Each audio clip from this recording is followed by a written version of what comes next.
केरल में हाल ही में हुए स्थानीय निकाय चुनावों में पहली बार नगर निगम की जीत से उत्साहित बीजेपी नेमोम विधानसभा क्षेत्र में पूरी ताकत से मैदान में है। इसी सीट से बीजेपी को 2016 में पहली बार सफलता मिली थी। तब इस सीट से राजगोपाल बीजेपी के टिकट पर जीते थे। इस बार केरल बीजेपी के अध्यक्ष राजीव चंद्रशेखर नेमोम से चुनाव लड़ रहे हैं। वे काफी पहले से ही सीट से चुनाव लड़ने का दावा कर रहे थे। राजीव चंद्रशेखर का कहना है कि वे आगामी चुनावों में जीत के अलावा और कुछ नहीं चाहते। What will make an edge is whether you have served the people well. What will make an edge for a politician today is, have you lived up to the promises you made to the people that you made when you wanted their votes? Did you do right by them? Did you serve them right? Did you, when you were in power, do corruption? Did you exploit people or did you serve them? These are the questions that people ask when they go to vote for a candidate and an MLA. So the answers to those questions are obvious. It is no, no, no, no, no as far as the CPM is concerned, and it is no, no, no, no, no, no as far as the Congress is concerned. So the people of Kerala have already decided they want change, and that is what we will represent. Nemom से मशहूर LDF उम्मीदवार we Sivankutty BJP के वादों को खोखला बताते हैं। उनका दावा है कि बीजेपी इस सीट से नहीं जीत पाएगी। वे कांग्रेस पर नेमोम में बीजेपी के साथ समझौते की राजनीति करने का भी आरोप लगा रहे हैं। वैसे कांग्रेस ने अभी तक अपना उम्मीदवार घोषित नहीं किया है। सीपीएम लंबे समय से कांग्रेस पर 2016 में राजगोपाल को मौन समर्थन देने और उन्हें चुनाव जिताने का आरोप लगाती रही है।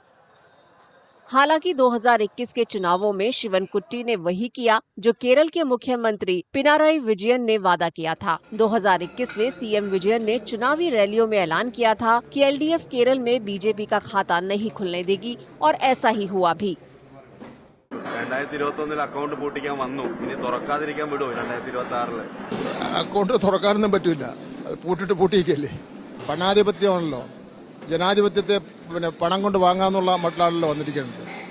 എനിക്ക് ഇതുപോലുള്ള പാവങ്ങളുടെയും സാധാരണക്കാരങ്ങളുടെയും പിന്തുണയാണല്ലോ എനിക്കുള്ളത്. 2021 की अपनी जीत के आधार पर शिवनकुट्टी नेमोम सीट को फिर से जीतने की बात कह रहे हैं। वे धर्मनिरपेक्षता के प्रति अपनी प्रतिबद्धता और सांप्रदायिक राजनीति के खिलाफ आवाज बुलंद कर रहे हैं। ഞാനിവിടെ മത്സരിക്കുന്നത് മതേതരത്വത്തിന് വേണ്ടിയാണ്, വർഗീയതയ്ക്കെതിരായിട്ടാണ്, വർഗീയ കലാപങ്ങൾക്കെതിരായിട്ടാണ്. അപ്പോൾ അതുകൊണ്ട് എനിക്ക് നമ്മുടെ നാട്ടിലെ ന്യൂനപക്ഷങ്ങളുടെയും മതേതരവാസികളുടെയും ഒക്കെ വോട്ട് കിട്ടും. തലസ്ഥാന നഗരത്തിന് ഇനിയൊരു വർഗീയ കലാപം താങ്ങാൻ വേണ്ടി കഴിയില്ല. ചാലയിലും പൂന്തറയിലും എല്ലാം ജനങ്ങൾ അനുഭവിച്ചത്. शिवनकुट्टी ने चंद्रशेखर को खुली बहस के लिए चुनौती दी है। शिवनकुट्टी ने बीते 5 सालों में इस निर्वाचन क्षेत्र में हुए विकास की तुलना बीजेपी विधायक राजगोपाल के 2016 से 2021 तक के कार्यकाल से करने की चुनौती दी है। हालांकि बीजेपी उम्मीदवार राजीव चंद्रशेखर का कहना है कि पार्टी का ध्यान केवल नेमोम पर केंद्रित नहीं है। उनका कहना है कि केरल की सभी 140 सीटों पर एनडीए जीतने की पूरी कोशिश करेगी। So this first list shows you how serious we are about this election. The BJP NDA is extremely serious. You have a list that has one serving union minister, 2 former union ministers, 2 former presidents, 1 ex-governor, and 4 members of the Christian community, 7 from the SC community, 2 from the ST community. And it is an extremely important first list. It shows you how serious we are. And our biggest and tallest leaders are fighting these elections from across the state. I am ready for a debate on development, but I'm not ready for a debate on the silly politics the CPM and the Congress is famous for. Rajiv Chandrashekhar ने सोमवार की रात तिरुमाला में road show के साथ अपना चुनाव प्रचार शुरू किया, जबकि शिवनकुट्टी ने चुनाव की घोषणा के ठीक 1 घंटे बाद रविवार रात से अपना चुनाव प्रचार शुरू किया।